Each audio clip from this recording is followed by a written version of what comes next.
Good news, Tinubu conclude negotiation for Nnamdi Kanus immediate release, meets the UK delegates in Aso Rock. Yes, the UK delegates arrived Aso Rock. That's the day the trial commenced.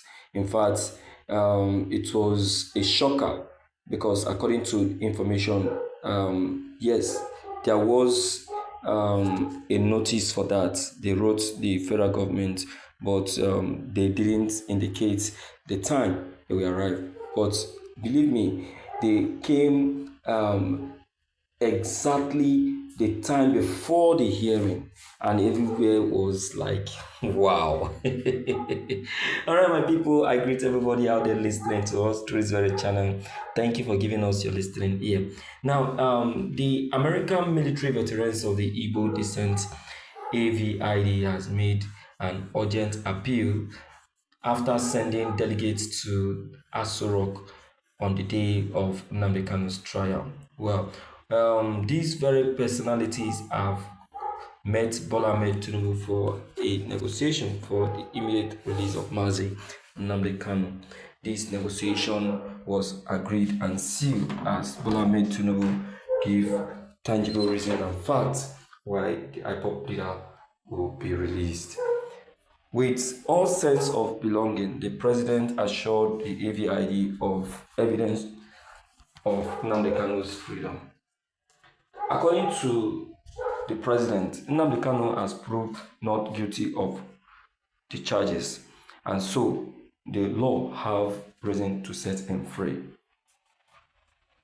The AVID appeal referenced a ruling from the Federal High Court, which occurred on October 26, 2022, which criticized the manner in which Kanu was arrested in Kenya and subsequently detained in Nigeria.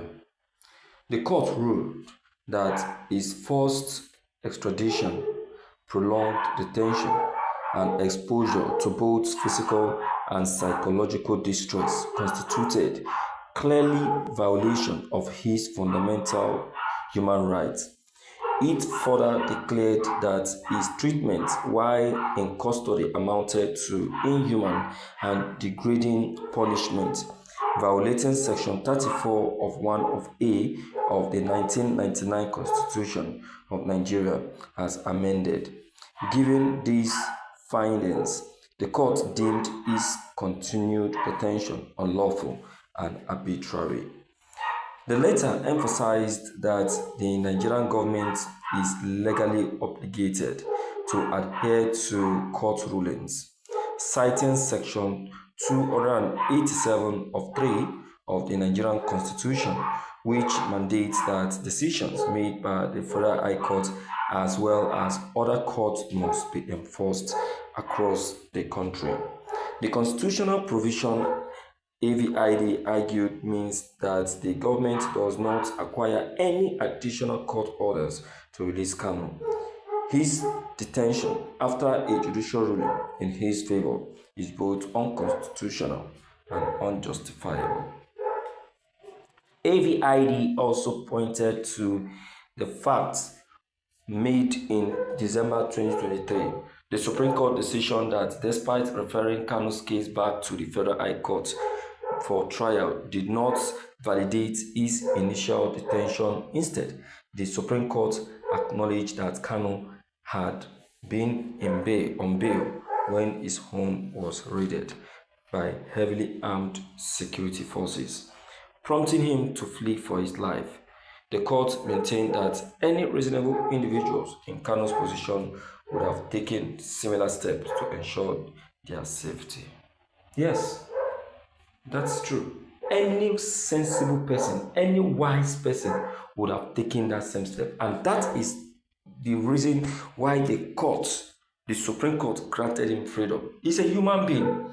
Imagine the military came to his residence and started shooting sporadically, unreasonably. They start shooting unsensibly.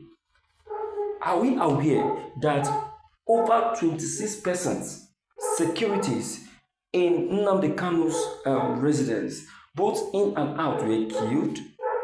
Even some of Nnamdi Kanu's family members were killed.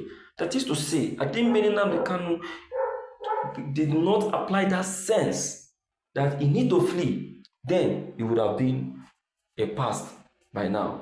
We would have talking about late Nnamdi Kanu, but thank God he was wise enough to flee the situation. My dear listeners, I tell you that the federal government have every reason, every good reason to let Nnamdi Kanu to be free. You understand? And that's just it. So let me quickly hear from you on this matter. You're all welcome to today's broadcast. Please don't forget to like and subscribe to this very channel so that YouTube will be updated.